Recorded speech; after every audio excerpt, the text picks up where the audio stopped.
O Brasil completa 187 anos de independência. O grito do Ipiranga deu-se a 7 de setembro de 1822. O presidente brasileiro Luiz Inácio Lula da Silva concedeu uma entrevista à agência France Press para falar das mudanças climáticas, do Irão, dos 500 bilhões de barris de petróleo em reserva que o Brasil possui e de futebol.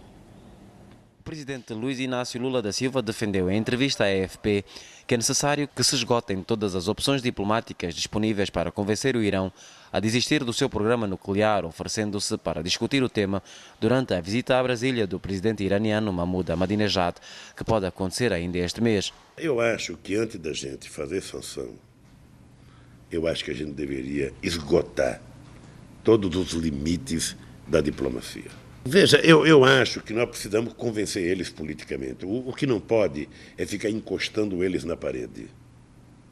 Sabe? Não pode.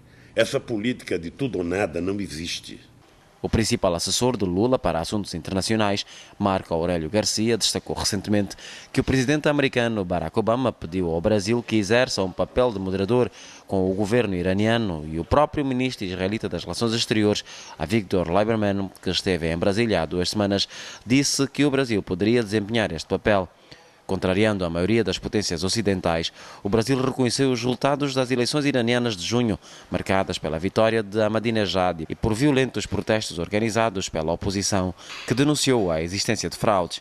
O presidente Luiz Inácio Lula da Silva, que vê o Brasil como um ator global na arena diplomática, defendeu um G20 capaz de adotar medidas concretas, sugeriu uma nova política mundial em relação ao Irão e exigiu que os países ricos assumam a sua responsabilidade ambiental. Os líderes que foram favoráveis à guerra do Iraque, até hoje eles não conseguem explicar, sabe, por que eles invadiram se não tinham armas químicas.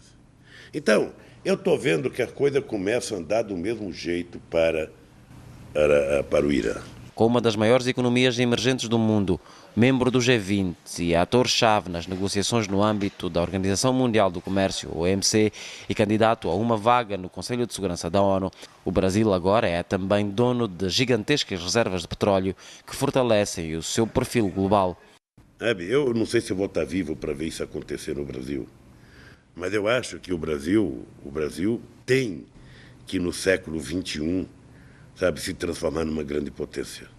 Nós temos tudo que um povo precisa ter para ser uma grande potência. A terminar a entrevista, o presidente brasileiro ainda falou de uma das suas preocupações dos últimos anos, o êxodo de jogadores brasileiros que vão à Europa e que acontece cada vez mais cedo e enfraquece o campeonato brasileiro. Eu tenho uma preocupação, ou seja, o Brasil, há 20 anos atrás, era onde se praticava o melhor futebol do mundo.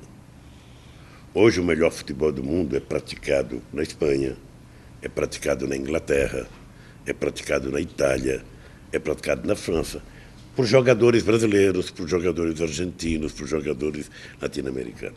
O que eu acho? Eu acho que nós precisamos, primeiro, fazer uma combinação do calendário brasileiro com o calendário europeu. Por quê?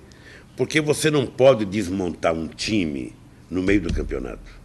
Segundo Lula, o problema é que os melhores jogadores do país são contratados por clubes europeus no meio do Brasileirão, enfraquecendo as equipas para a segunda volta do campeonato. Com reservas de petróleo estimadas em até 50 bilhões de barris no fundo da sua plataforma continental, o Brasil vai comprar à França submarinos, assim como novos helicópteros e aviões, uma força de dissuasão necessária. Estas compras também permitirão ao Brasil promover o desenvolvimento da sua indústria pesada, lutando